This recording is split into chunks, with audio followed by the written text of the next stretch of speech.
Hi there. I'm Dr. Gila, and I have a treat for you today. It's an interview with Amanda Diekman. If you're not familiar with her, she's best known for her work in low demand parenting. She actually wrote the book, Low Demand Parenting. She has a podcast, which I was actually on recently as well. If you haven't listened to it, go and check that out. This interview today is actually about parent burnout. And it originally aired as part of my single parenting summit back in February.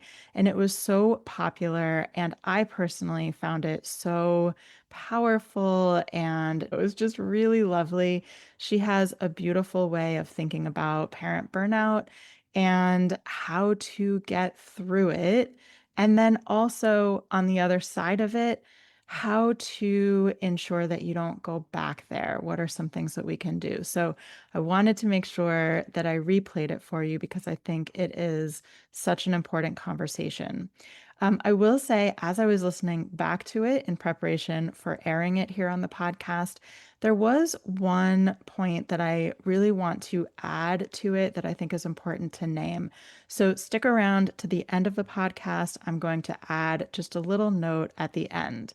But for now, here it is, my conversation with Amanda Diekman from Low Demand Parenting. Welcome to Single Parenting with Connection, Not Perfection, the podcast that honors your messy reality. It's the support you crave without the usual emotional landmines. I'm your host, Dr. Gila, and I promise I will never tell you to just tag your partner in. Before we start, quick reminder.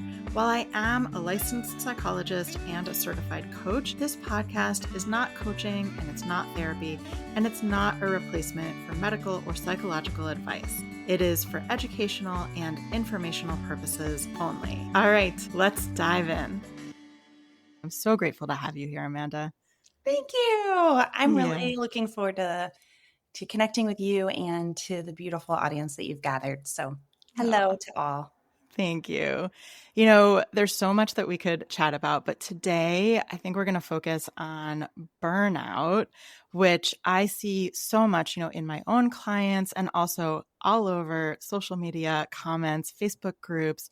You see single parents feeling just so completely tapped out, depleted, burnt out. So we're going to chat about that. I like to start with like a little bit of definitions so we know what we're talking about. When you think about burnout, what does that mean to you? Yeah. Well, I'm going to talk about burnout generally and then also speak to single parents who might also be neurodivergent because Mhm. that brings in an additional element to the burnout experience.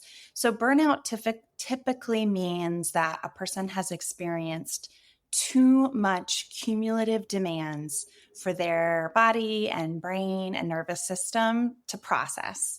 As a protective move, your body begins to shut down your capacity in order to move you forcibly into a state of rest.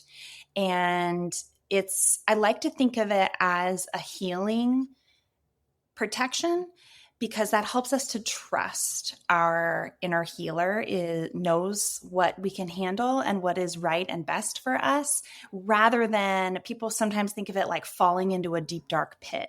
Mm. And that it brings up fear on top of the loss of skills and the exhaustion and all of the other things that are happening. And I think that we don't have to be afraid of burnout. We can do things that are more supportive of that season that we're in.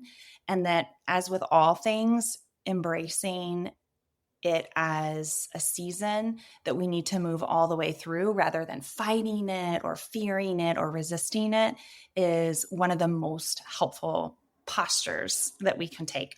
So I usually think of it as a cocoon, like you're a Mm. caterpillar and you crawl into a cocoon and you turn into goo.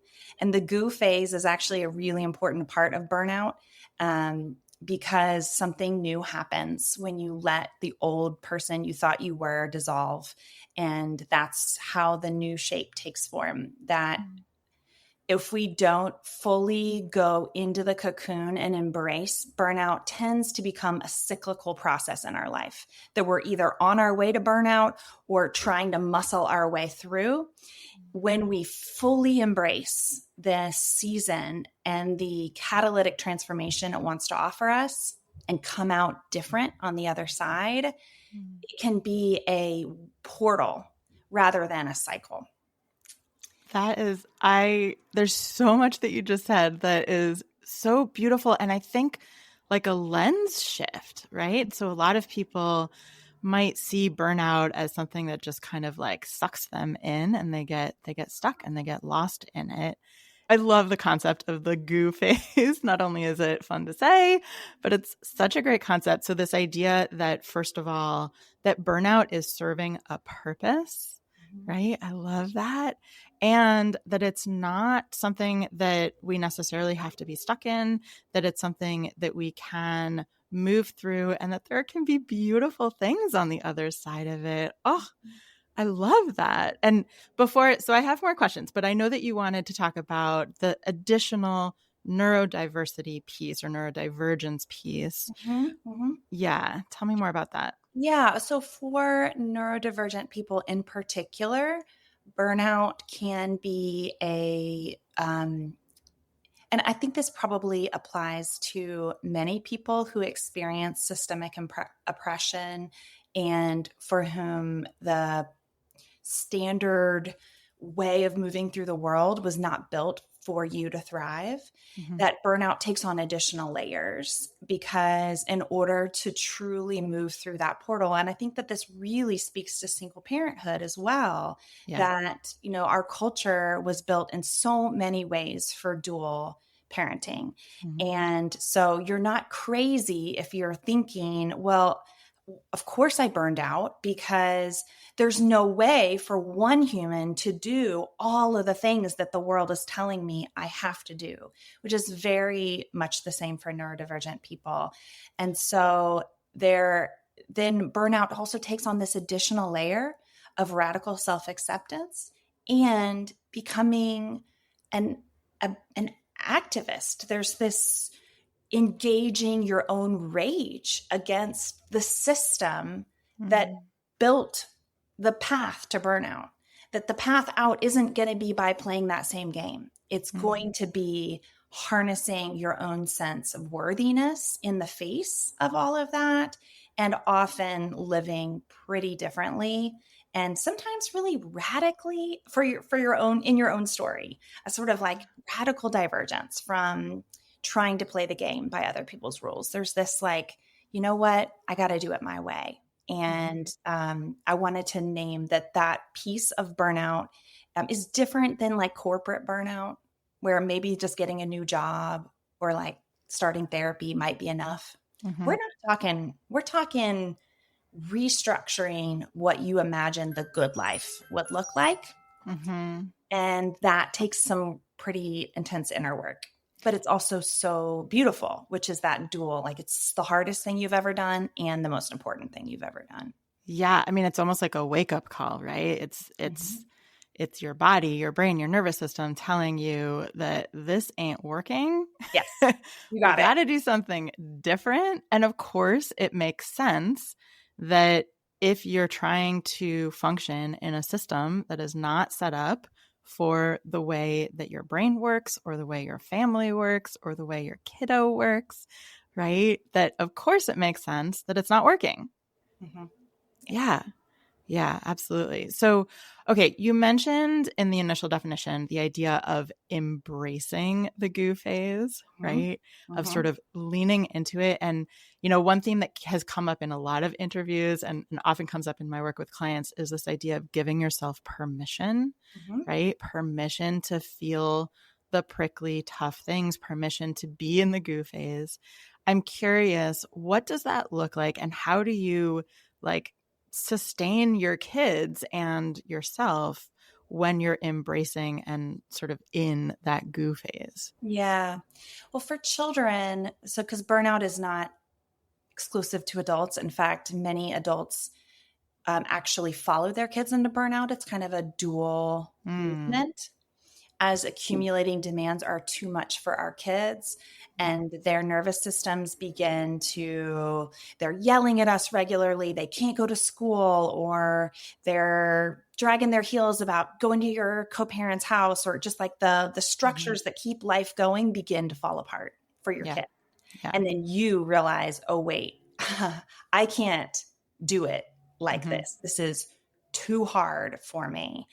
And so, for our kids, when they go into burnout, and I can speak to this personally, I've been through my own burnout, which was very much in tandem with my middle kiddo, who's now 10. But at the time, he was 6. And for him, his goo phase looked like 10 to 12 hours a day of pretty inane YouTube watching. Mm. And it looked like reducing his food intake down to just a very few foods. It looked like needing to there was regression on a number of different skills that he'd developed. So toileting became hard, verbal communication became hard, leaving his room, leaving our house. He couldn't access therapies or school or really Mm. any of the supportive structures that I built. And so, in a lot of ways, it looked and felt like failure. Yeah. And I think that's true for parents too, that the dominant lens we have for the goo phase is I'm messing up everywhere. I, Mm. I can't I can't keep up with friends. They ask me how I'm doing and I don't even text back. I'm not doing the work that I'm supposed to do. I'm barely getting by. I'm hiding and pretending and lying. Mm. The kind of effort to maintain becomes more and more distorted. Yeah. And for a lot of times for adults, goo looks like some of that stuff crumbles on you. People Mm. figure out that you said you were doing the work and you really weren't. So maybe you lose your job, or you feel really ashamed of the way you've been spending money because you couldn't cook. So you've just been doing DoorDash after DoorDash, and like catches up to you. Yeah. Um, so embracing that looks like de-shaming ourselves for what we can't do. And for me, the lens shift here is from won't to can't. Yeah. So it's not that you won't get up on time or won't complete your work or won't balance your budget or won't call your friends back. You can't. You Mm. just can't.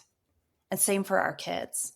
And beginning to bring that's the first self-compassionate shift around the goo phase is I can't. And Mhm. saying that to yourself is equally as important as saying it to the world. So it might be a lot of no's for a season. People asking you to do things and you can't. Mhm. And so you say, "No, I'm not going to show up there. No, I'm not going to do that extra project." And then you kind of get to embrace whatever gooey sensation brings you a sense of safety. We shame ourselves, and we as a culture we do this. We have guilty pleasures. We call Mm. it binging when we watch a lot of a show, which is clearly a sense that it's too much. Um, so there might be a restructuring for you around Yeah. what you are spending a lot of your time doing. And like I love to use this idea of either the cocoon or the nest, whatever really resonates for you.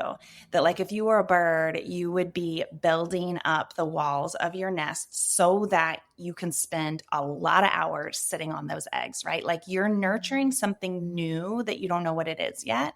And so Yeah. you have to build it up, this kind of supportive structure around you. So that might be telling your friends, I want you to keep texting me, but I may not text you back. But just please keep saying, I love you, I care about you, but don't ask me to do anything because that's too much. And Mhm. you get to ask for that.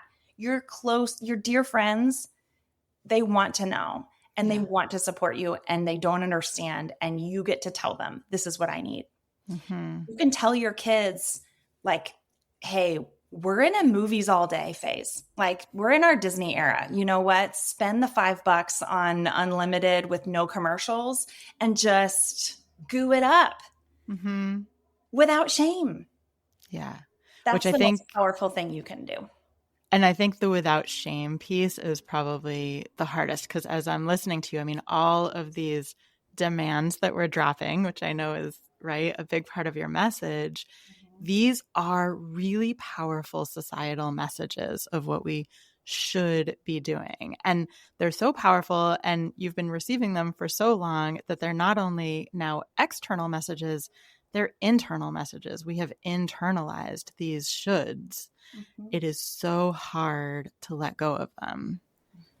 Yeah.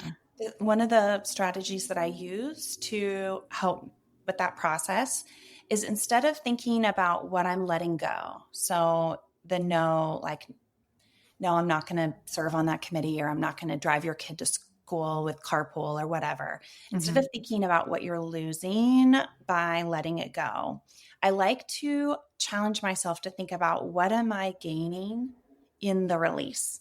So you might think, well, I should do this because, and then you have your reason to do it. But you think, what is the good thing that comes by letting go of this expectation? It's really potent for our kids. Yeah. So let's say you're not going to do a sport this season because you can't manage all of that. Mm-hmm. Plus, your kid kind of needs a little goo time anyway.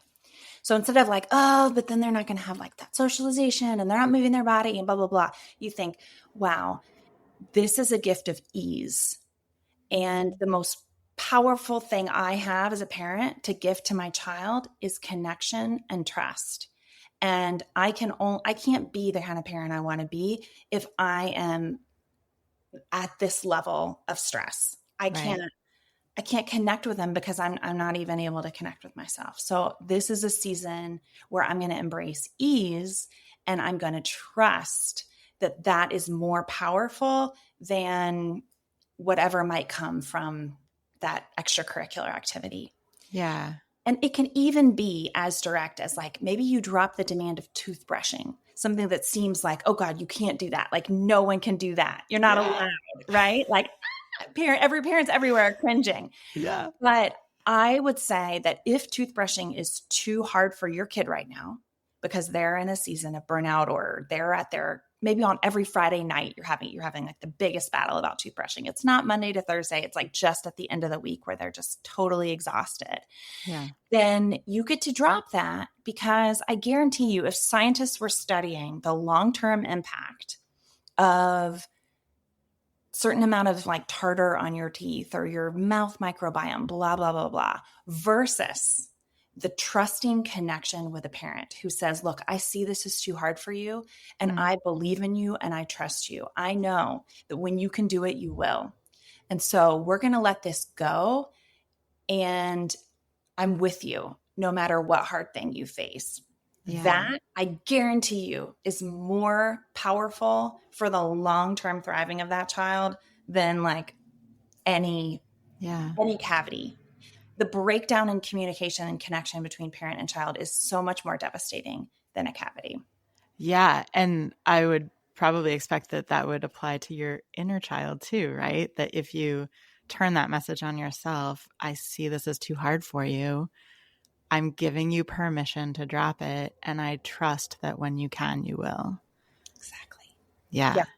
And we never received that messaging. I mean, maybe a few lucky people did. Mm. But as a culture, if you're a parent now, then you probably were raised a couple of decades, 4 decades ago. Yeah. That messaging was not just unpopular, it was almost never present. So you got messaging like, well, your coach is counting on you, and, be a good girl and show up. Or if you're a man, dry those tears. I don't want to hear that from you. Get back out there. It was all tough performance Yeah. and move on as quickly as possible from whatever this hiccup is. And we're saying the complete opposite. We're saying like make a whole nest around it and just stay there. Yeah. So your inner child is going to get pretty freaked out. Yeah. Yeah. They never heard anything like that.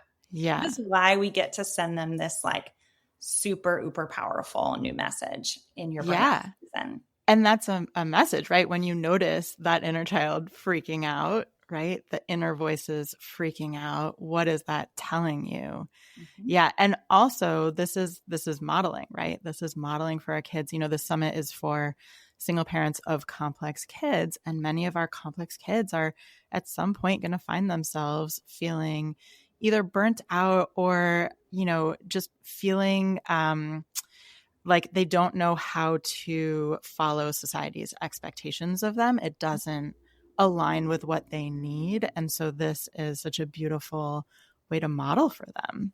Mhm. Yep. Yeah. And we know that complex kids don't fall too far from the tree. Hmm. And so if you were a complex kid who masked and performed, or who had your own pain because you couldn't, that you then want to protect your kids from, no matter what, your own experience of feeling out of step, like you said, or feeling like I can't do this as a Yeah. young kid, is likely being mirrored in your child. And Mm. so recognizing that you're both dealing with a complex kid on the outside and a complex kid on the inside helps us Yeah. also recognize how we got into this, like, this is all too much Yeah. place as well. Yeah. Yeah. Oh, so good. I imagine that something that's coming up, I bet there's a lot of things coming up for people listening right now, but one thing that I often hear is fear of, if I give myself permission to embrace and lean into this hard, gooey phase, Mhm. that I will get stuck, Mhm. right? I will never come out of it. I will get lost in the spiral of depression, burnout, whatever it may be. And I'm curious, do you have any like words of wisdom about how to know if you are stuck, Mhm. right? And how to keep that from happening? I know we've talked a little about it, but anything to like specifically address that fear that might be coming up? Yeah, absolutely. Um, I have two thoughts about that. The first is that it's wonderful and really valuable as a part of building that nest to also think about building your support team that Hmm. can allow you to fully embrace the goo. Because yeah, especially when you're on your own, it's really easy to think like I'm all there is. So I can't turn into goo because there's nobody to pick me up. So Right. this is a chance to change that story for yourself. So something I did with my therapist is I said, I need to know that you are asking, is is this, I mean, we knew it was depression as well as burnout. So she was asking, is the depression well managed? Do I need to call your psychiatrist and say it's time for a med check? Like, she's listening so I could tell the total truth to her. And then Mm-hmm. she would be the one to hold that kind of adult gaze for me. Yeah. And that helped me to fully embrace the season that I was in. And there were Yeah. times where she said, I'm noticing, it's been 3 weeks in a row that you mentioned that you're spending, a lot of time crying. Now, crying is a beautiful healing thing. Hmm. Do you feel like you're able to stop crying? And I was like, I'm not able to stop. I can't Right. stop. I'm lost. Boom, support team comes in and says, yeah, we got up those meds, sister. Yeah. And that's exactly what that's for. What my psychiatrist always says is, we don't stop until I feel like I have my feet on the ground. Mm. And when she tells me that, I know, okay, there's somebody that's a part of that's part of the cocoon. Yeah. And, even that, like giving yourself permission to ask for help, to accept that help might look different than, you might have originally thought. But even that, I think, is like you were talking at the beginning, this like radical shift in what you are open to considering and what your life looks like. Because for a lot of people, there's a lot of inner words about getting help, especially if it's getting help from someone who isn't like super, maybe it's your neighbor and you're like, well, I don't want to burden my neighbor, right? Yeah. I don't want Mhm. to burden my sister-in-law. I don't want to burden anyone, right? There's all these inner narratives about getting help. And so that in and of itself sounds like a big sort of shift. Mhm. Yes. Yeah. Right. Think of it as these are the people who are keeping you safe Hmm. so that you can move all the way through the season. That's what helps you not get stuck, Yeah. is actually being where you are and having that support team around you. So I think that's a big piece. The Yeah. second thing that I want to name is that I have found that burnout actually has 3 phases to it. Hmm. And so the goo phase is only phase 1. What happens is that I like to think of it like when you have a wound and there's a season where it's an open wound, and so it requires like a band-aid and neosporin and all of that, Hmm. but eventually it starts to get a little crust over it and it starts getting itchy. Phase 2 is the itchy phase. You're kind of like, a person can only watch so much Great British Baking Show. Like, I'm just like, ugh, I'm bored, I'm tired of my own tired. And because the body has this way of reawakening. So, in Hmm. nature, when an animal has gone into a freeze state, like a deer that's trying to escape a predator, everything shuts down. They go like totally rigid and immobile.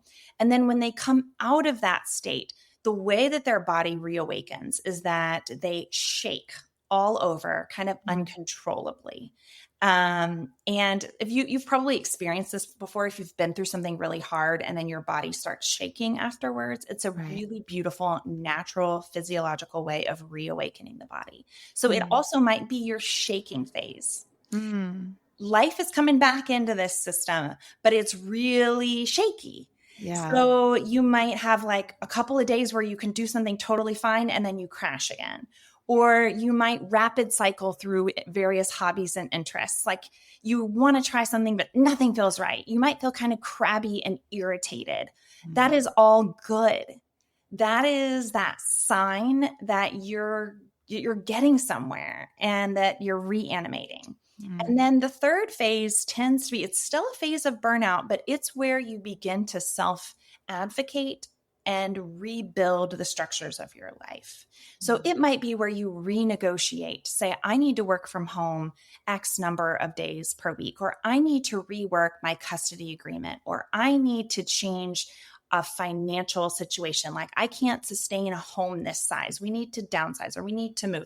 It looks like making real shifts to your life Hmm. so that you can do this day after day after day. It's rebuilding trust with yourself and rebuilding a system that supports that. So you Yeah. have a sense of what life looks like for you, and you start to really embrace that.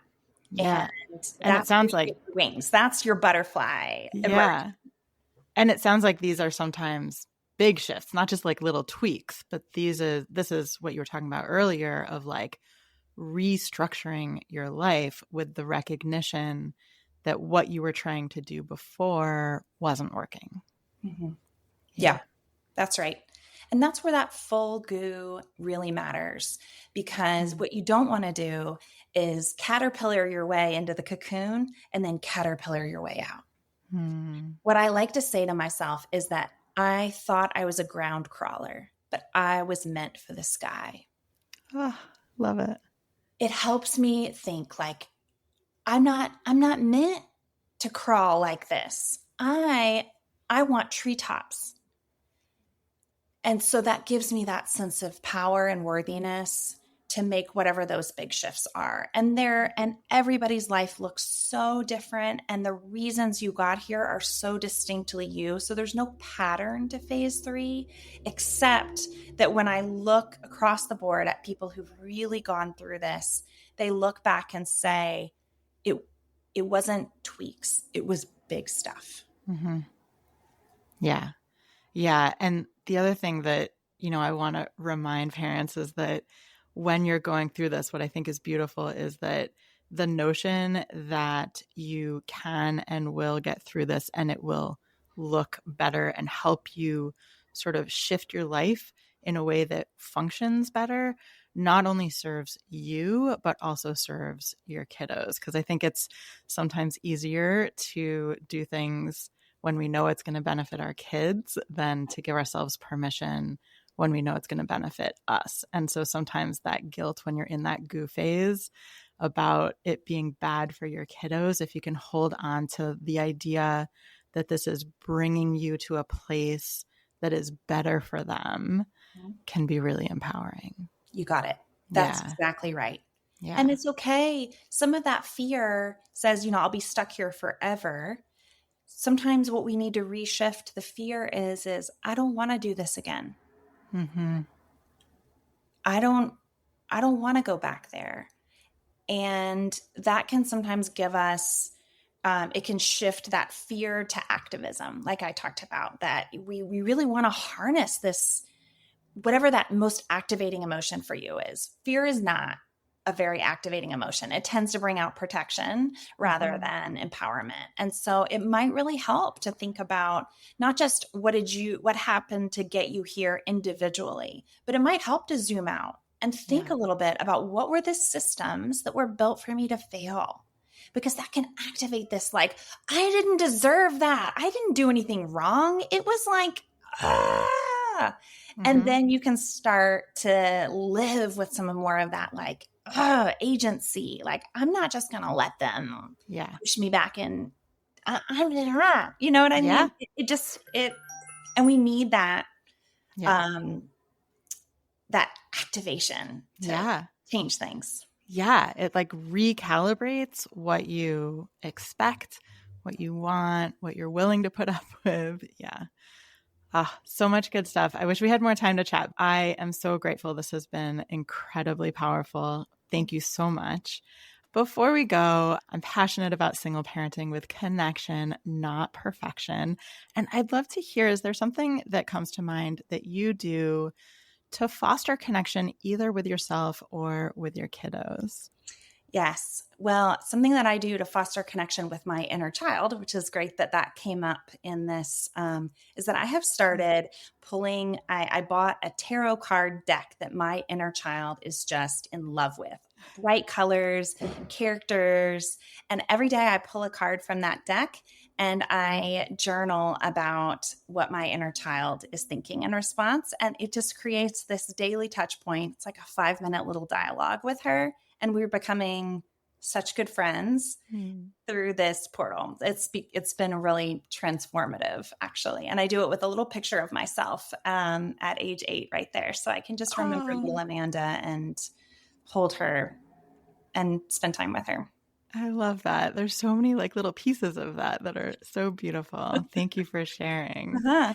And then I know we've talked a lot about this already, but a place in your life where you have embraced imperfection. Mm.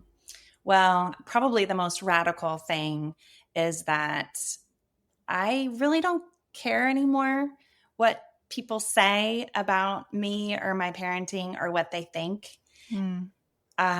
That's a pretty meta thing, but on like a small level, if I see somebody look at the way I'm parenting in public and maybe they roll their eyes, or I just imagine what they're thinking about me Hmm. in response, I've learned that what really matters is what I say to myself Mm. in that moment. And so what I've started saying is, I know me and I know us, and we're doing what works for us. Oh, I love Sometimes it that. comes out of my mouth, and sometimes I just say it to myself. I know me and I know us, and we're doing what works for us. It's such a shield of protection around Uh-huh. all of that. I love that. It And really does. also, probably a really helpful thing to say in that goo phase of burnout. Mhm. Yeah. Oh, so good. All right. Such a pleasure to chat with you, Amanda. Thank you for being here. I really appreciate it. Thank you. I just love how Amanda thinks about and explains and talks about parent burnout and how to get through it. I hope you enjoyed that. There was one thing that struck me as I was listening to the conversation again before posting it here on the podcast. And I just want to name that. And that is that we didn't talk about some of the very real barriers to doing some of the things that Amanda and I talked about on this podcast. So if you are listening to this and thinking, well, that all sounds great, but I don't know how to make this work without added support that I just don't have. I don't know how to make this happen. I just want to name that that is very real and very valid. I don't have time to really go into that here. Maybe we'll do another episode specifically addressing that. But for now, I just wanted to acknowledge that because often it can be hard as you're listening to feel like, well, okay, that's great. And I would really love to implement this, but I don't know how in my personal life. If you do want individualized support, that is something that I can help you with. You can always schedule a free strategy call so that we can chat about if there is a way that I can support you through that. But even if you're not ready for that or not able to do that, I just want to sort of put that out there and name that you're not alone and it's certainly a valid concern. You can also pop into my Facebook group, which is also called Single Parenting with Connection, Not Perfection. And I'm willing to bet you will not be alone in that struggle. So come on in. You are welcome to post anytime. And of course, you are always welcome to reach out to me by email at hello@drgilaparenting.com. All of those links will be down in the show notes. If you have any questions, please don't hesitate to reach out. All right, I will see you next week for a conversation about co parenting and communicating with a difficult ex. This is going to cover some strategies that are actually helpful when you're communicating with anyone that you have some high conflict with. So important, but especially if you are divorced, you have another family member that you have to coordinate with, and it's really challenging. We're going to have some really specific strategies that you can use to communicate in a more effective, less inflammatory way that really protects you and takes care of your needs as well. So I will see you there.